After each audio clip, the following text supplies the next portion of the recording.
Trayvon Martin was suspended in school for carrying a plastic bag. Had it not been for his school's overly punitive approach to discipline, he wouldn't have been in Sanford that night. Philadelphia 12-year-old LaPortia Massey fell victim to gross and barbaric inequitable school funding. The same state violence killed 12-year-old Philadelphia student LaPortia Massey, who couldn't survive an asthma attack because Governor Corbett reduced education funding and the city couldn't afford to have a school nurse. Menticide explains that violence and self-destructive intra-communal violence as two bullets towards the same target. Personal violence is often a symptom of structural violence. Schools that experience the most interpersonal violence are also the most underfunded and neglected. Only menticide can explain why a Howard University charter school principal will have police escort 3 history teachers out of class for teaching black history. Let me repeat that. Only menticide can explain why a Howard University charter school principal will have school escort 3 history teachers out of class for teaching black history. Just recently, we had the problem where the teacher didn't want the kids to teach any black history about Malcolm X. Now here is a situation at Howard University Charter School where teachers are being escorted out of class because they're teaching black history. Violence is any set of conditions that limits or restrict the chances of young people to lead successful and healthy lives. Violence is in the system, not the students.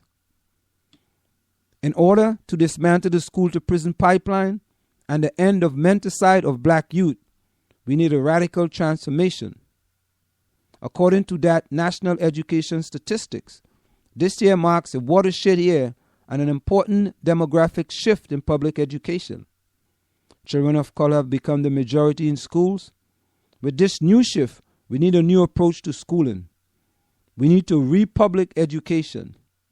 Education as a liberation is called to the transformative power of education that braved enslaved Africans to learn to read and write under threat of death, inspired black politicians to universalize public education during Reconstruction, conceived citizenship school, birthed freedom schools in Mississippi, and developed liberation schools from Black Panther breakfast programs in Oakland. It requires us to do as the quintessential teacher and youth organizer Ella Baker taught. In order for us as poor and oppressed people to become part of society that is meaningful, the system under which we now exist has to be radically changed.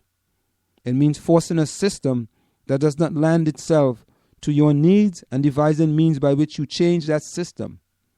We now know that Black Lives Matter when we realize that this vision of education is liberation and our children get the schools they deserve. So there you have it, ladies and gentlemen, an excellent article addressing the school-to-prison pipeline, why education is the liberation of black youth. Now,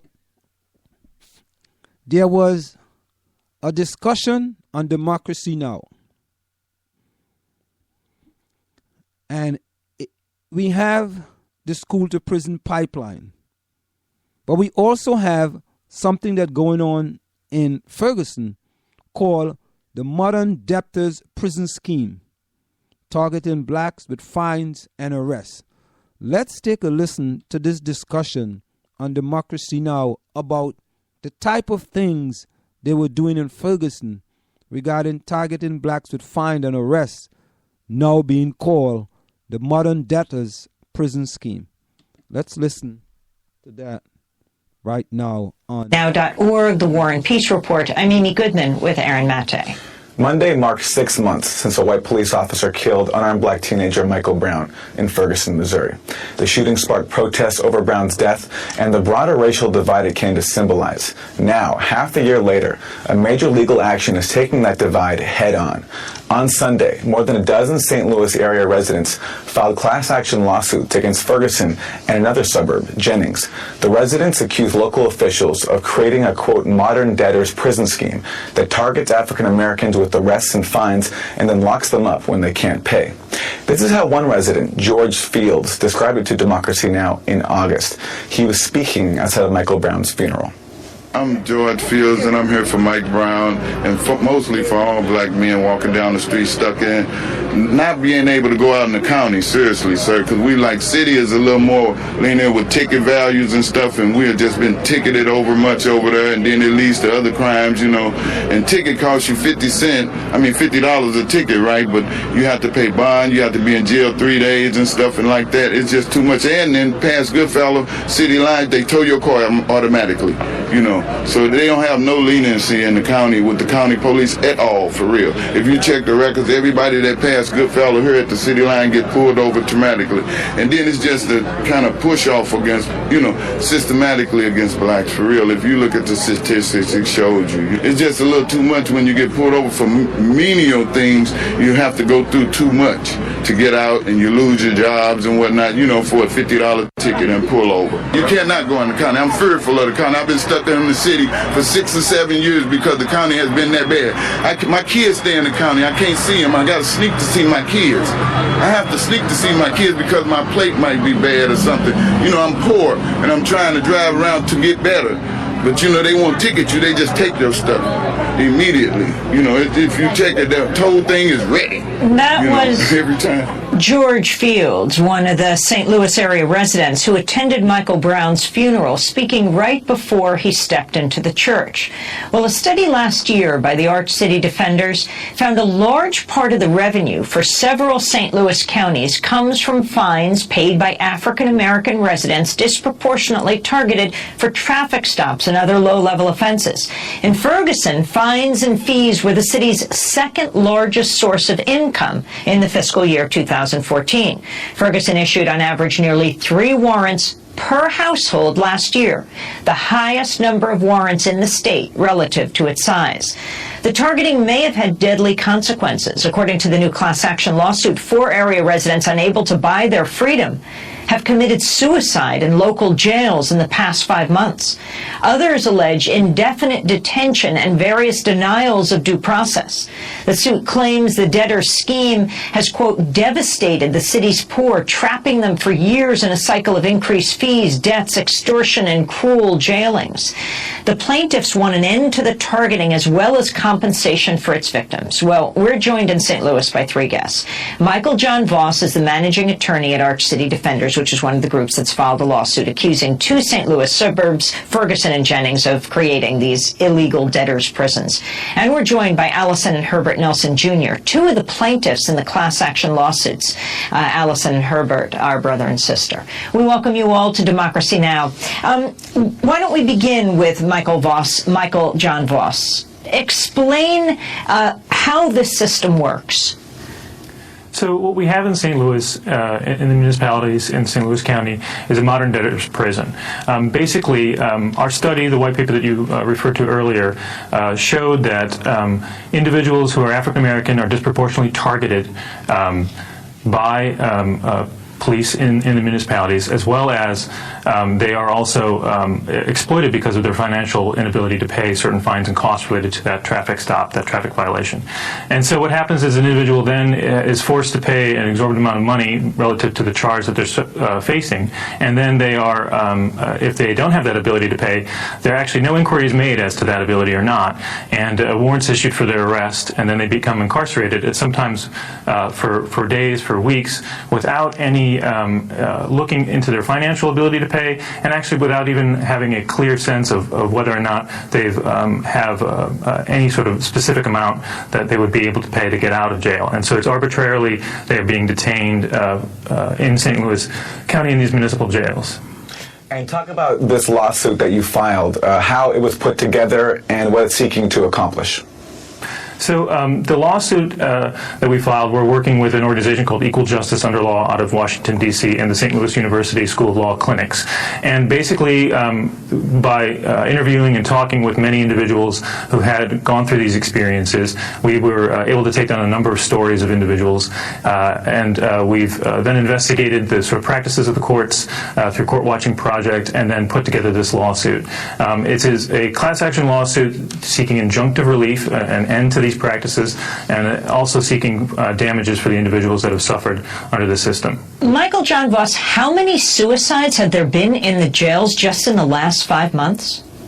Well, just in the last 5 months, within the last few years, there's been at least 4 recorded deaths. There's been also attempted suicides that we also have documentation of through news reports. There was a story of a young man, 18 years old, who clearly needed mental health treatment, but none of that was provided to him. And while he was in Jennings Municipal Court Jail, he committed suicide. And so the conditions are deplorable. The conditions that we outline in the lawsuit show that individuals are not. Sometimes there's 7 to 10 people in a cell, over 12 people in a jail cell that's supposed to house just 8. They're not given enough blankets to keep warm. There's no washing of those blankets. They're not permitted to take showers.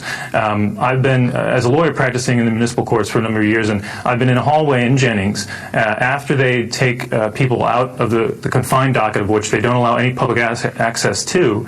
The inmates are brought down the hallway and down into the jail. I've been waiting in that hallway to speak with a prosecutor, and immediately after all of the individuals that are brought down into the jail file through, a court clerk comes through with a can of aerosol to remove the stench because nobody's taken a bath because they're not provided a shower for weeks. Allison Nelson, explain what happened to you. Well, there were multiple occasions where I was incarcerated by Jennings and Ferguson, but just my recent one, it was Thanksgiving.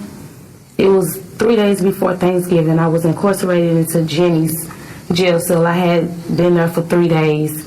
And once I left Jennings, well, they negotiated with my mother over the phone to reduce my bond from $1,000 to $100. And then once they reduced the bond, then I was then transferred to Ferguson jail cell Thanksgiving morning at around 3 a.m.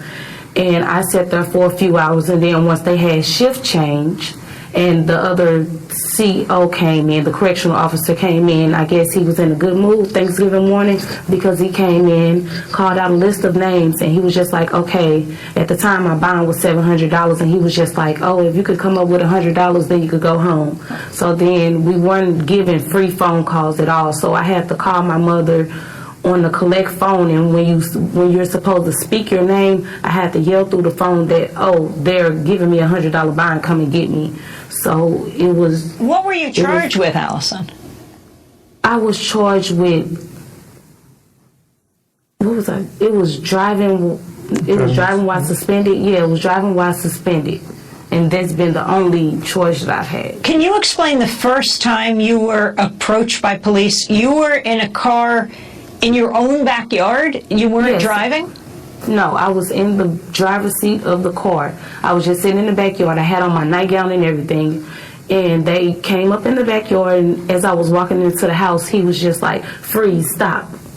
And he asked for my name. You know, I gave him my name, and then they immediately took me to jail in my nightgown. Did not have no time. They did not give me any time to put on no clothes.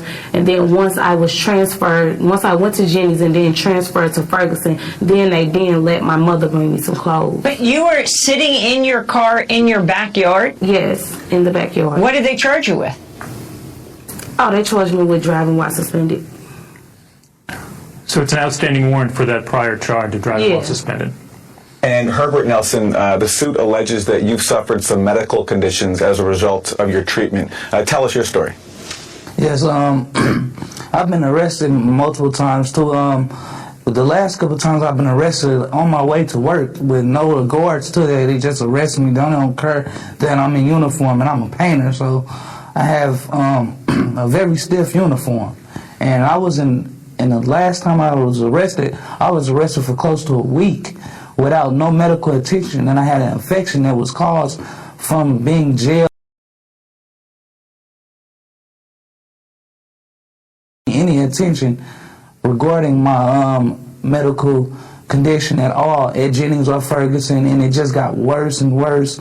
And they really stopped me from going to work, and they done it multiple times, and with no regard to me having a job, not trying to let me out earlier to get to work or anything like that. So I lost a lot through this. Now, your mother, Tanya DeBerry, has also had problems with police around traffic violations. Explain what happened to her. She has been arrested